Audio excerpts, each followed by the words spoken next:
Pretty women, fascinating, sipping coffee, dancing, pretty women. Isn't it called Little Women?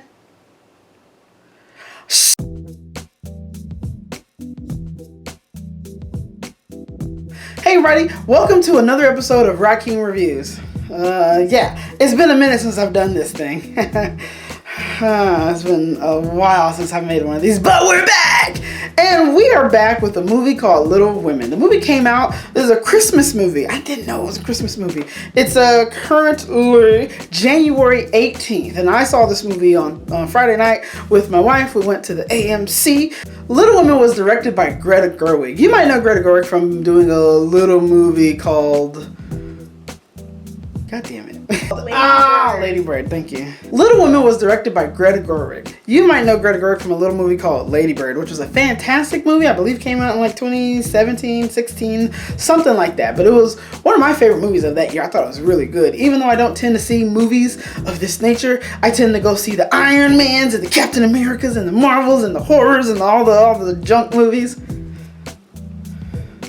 But yeah, it's got a lot of Oscar buzz around it. And I saw Little Women, which is got a lot of buzz around it for Best Actress, Best Movie, Best Man in the Movie, Best Woman in the Movie. I don't know the categories. And for one, I think Saoirse Ronan does a fantastic job. Side note, let me backtrack a little bit. My movie reviews are full of spoilers. I know I haven't done one of these things since like 1990. For a movie that's kind of boring, a little bit, I'll say that off the bat. That's my only qualm with the movie, is that it could be a touch boring. I love all the actors. I think everyone, for the most part, did a fantastic job for what they brought to the table. The writing was phenomenal. The cinematography was phenomenal. Overall, it's a good time. First thing I want to talk about this movie, and specifically, we're getting into spoiler territory now, folks, is Saoirse Ronan. It's Saoirse like inertia. If you ever saw her in that SNL bit, she says that how to pronounce her name is Saoirse like inertia Ronan. Her and Greta Gerwig, because they both work together on Little Women, must have some sort of chemistry. You see this a lot with an actor and director duo. One that comes to mind is Johnny Depp and or Helena Bonham Carter working with Tim Burton a lot on his movies.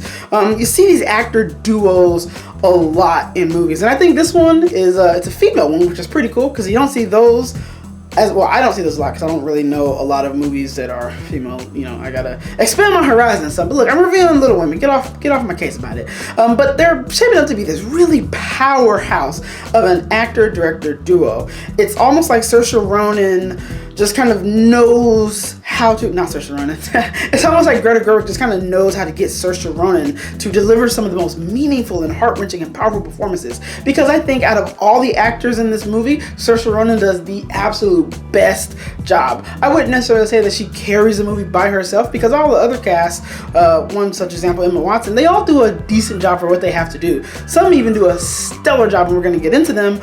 But for what they all have to do, Saoirse Ronan really shines in this movie. Timothée Chalamet, being one of the only characters with a penis, does a really good job in this movie. I said it, internet. He does a really good job in this movie. I'm really interested to see where his career goes. I don't really know too much about his past as an actor, but I know he's going to be in Dune, and I'm currently reading Dune.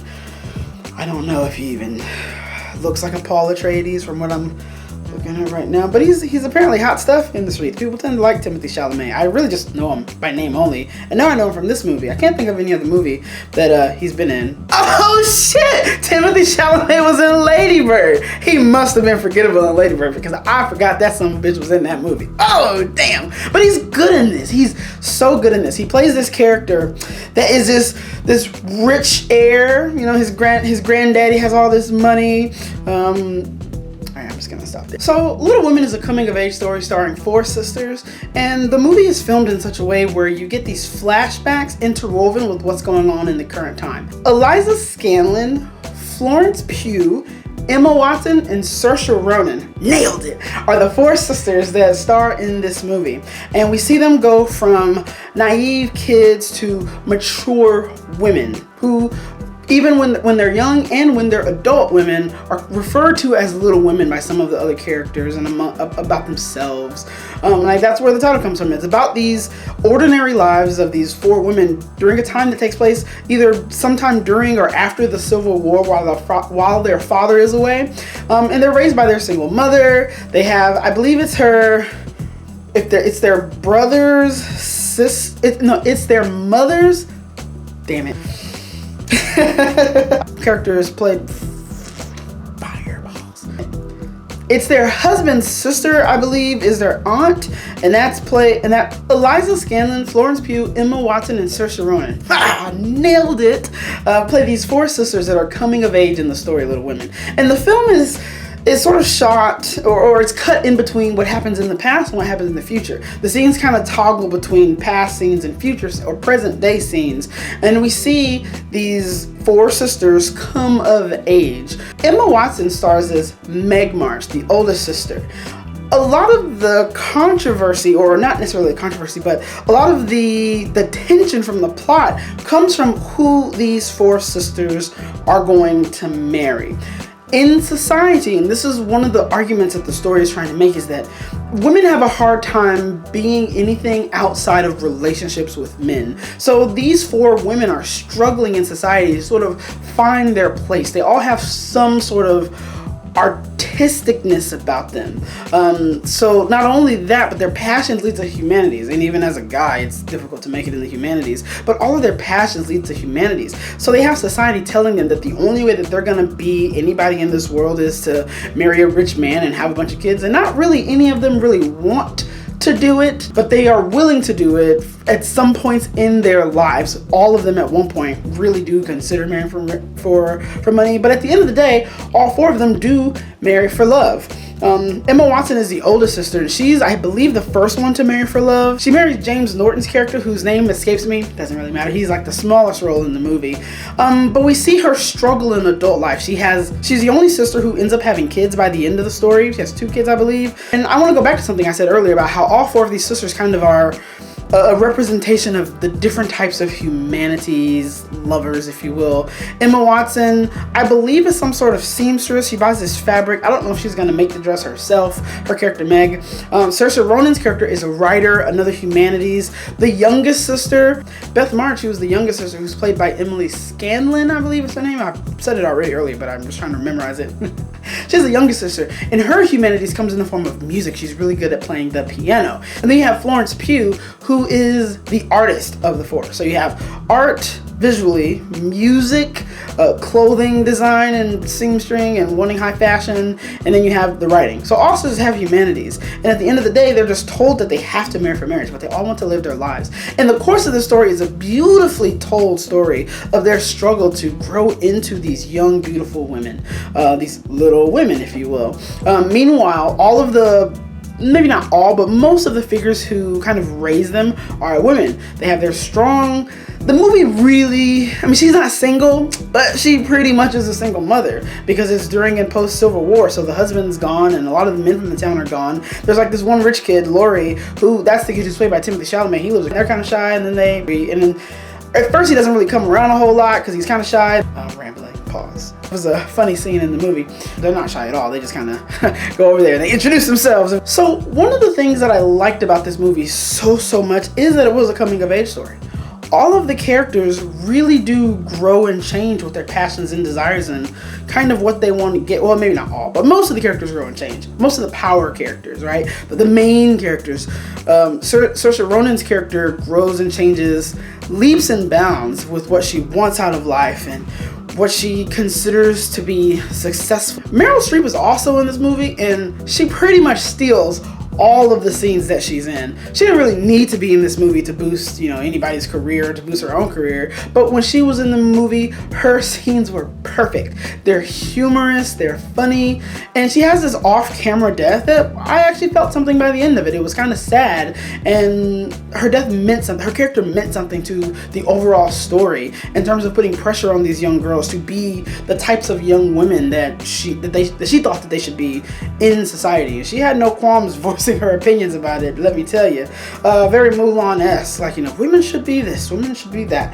But I really liked her character. She was very funny. Like in her scenes when she's in Europe and she's going back and forth with her, I'm just gonna say niece.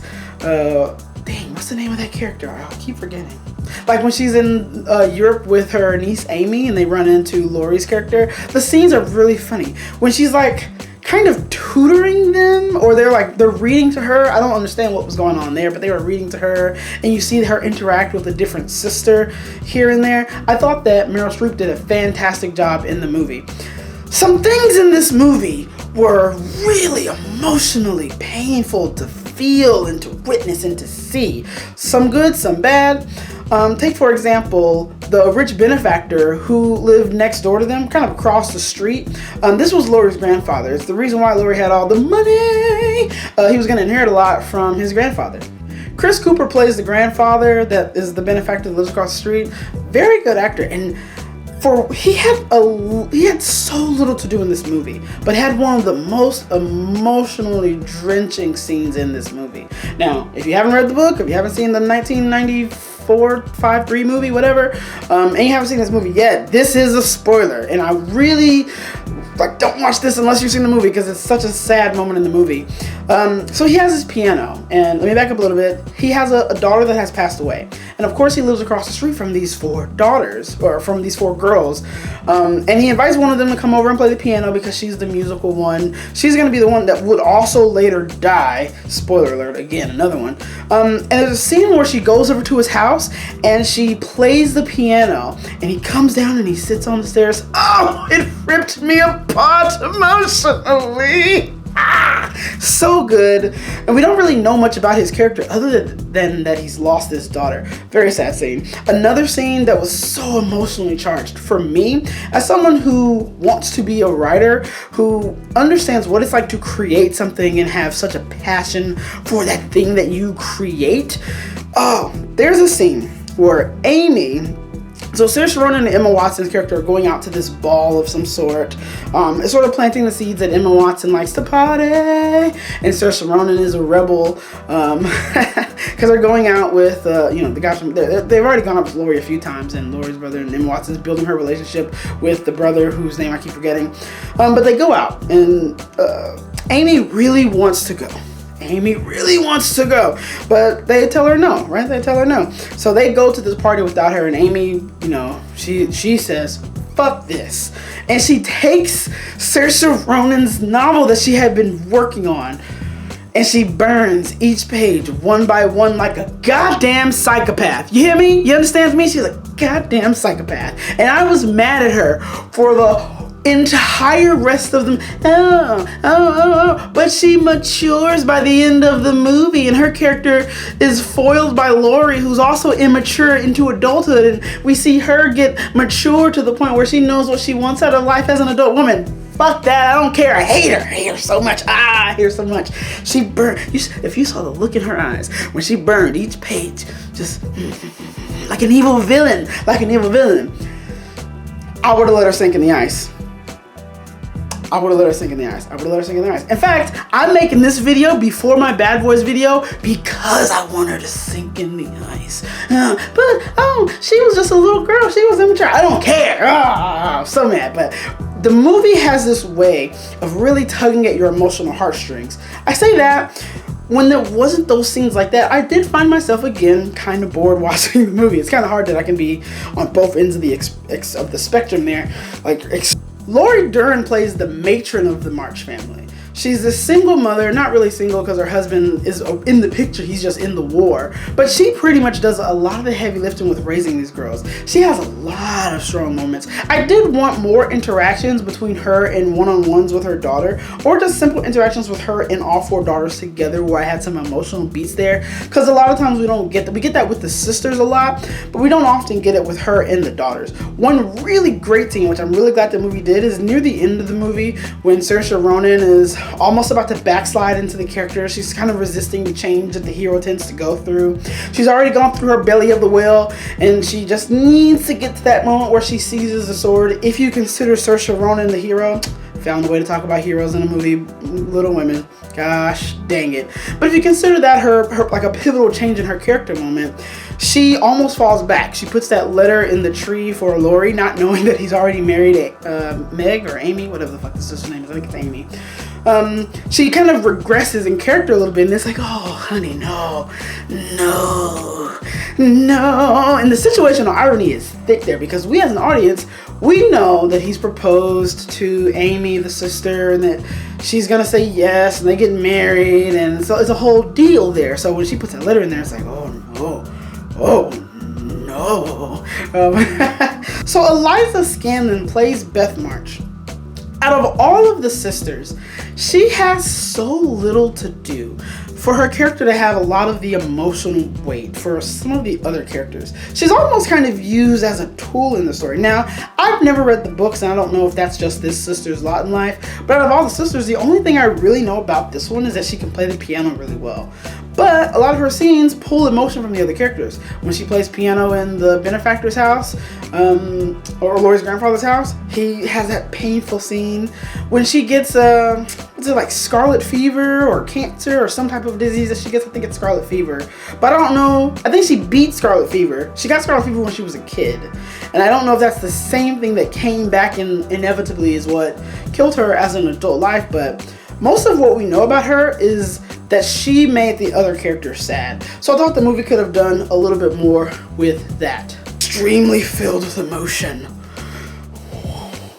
And then also kind of bored because I was kind of falling asleep in the movie. You know, it is what it is. But ultimately, at the end of the day, Little Women is a fantastic movie. I think I'm gonna, if I had to give it a letter, I'll come up with like a letter system or something for this channel. What is that? 4.5, 4 stars. It's Oscar baity. A-. Awesome time, no alcohol required. You know, it's a good movie. It's worth seeing in theaters if you haven't missed it. You feel that on my tongue there?